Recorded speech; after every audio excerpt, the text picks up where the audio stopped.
এতদিন শেখ হাসিনাকে তোষামোদী করে তার গদি শক্ত করে রেখেছে, তাদের সংস্কার কোথায়? দুর্নীতি দমন কমিশন কি এখন ভঙ্গুর অবস্থা থেকে কোনো পরিবর্তন এসেছে তাদের মধ্যে?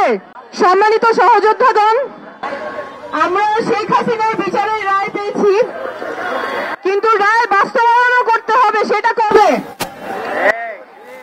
শেখ হাসিনা যাদেরকে দিয়ে খুন করিয়েছে তাদের বিচার কবে? যে পুলিশ বাহিনী আমাদের ভাই বোনদেরকে রাস্তায় খুন করেছে, শান্তিপূর্ণ মিছিলে যাদের বুকে গুলি চালিয়েছে, তাদের বিচার কবে? সেই বিচার আমরা বাস্তবায়ন করেই ছাড়ব। ঢালাইয়ের সেরা প্রিমিয়ার সিমেন্ট। যেই মিডিয়া এতদিন শেখ হাসিনাকে তোষামোদী করে তার গদি শক্ত করে রেখেছে, তাদের সংস্কার কোথায়? যেই দুর্নীতি দমন কমিশন এতদিন ভঙ্গুর অবস্থায় ছিল, সেই দুর্নীতি দমন কমিশন কি এখন ভঙ্গুর অবস্থা থেকে কোনো পরিবর্তন এসেছে তাদের মধ্যে?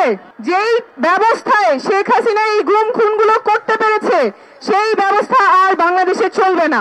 ওই ব্যবস্থা আমরা পরিবর্তন করব। পুলিশ, প্রশাসন, মিডিয়া, দুর্নীতি দমন কমিশন, রাষ্ট্রের যত প্রতিষ্ঠান যেগুলো এতদিন পর্যন্ত শুধুমাত্র কিছু পরিবারের, কিছু দলের হয়ে কাজ করত, সেই ব্যবস্থা আর চলবে না। নতুন ব্যবস্থা আসবে, নতুন ব্যবস্থা আসবে জনগণের জন্য। সেই ব্যবস্থা আপনি, আমি, আমরা মিলেই আনবো। পথ লম্বা, কিন্তু আমরা যখন একসাথে কাজ করব তখন পরিবর্তন আসবেই। ধন্যবাদ।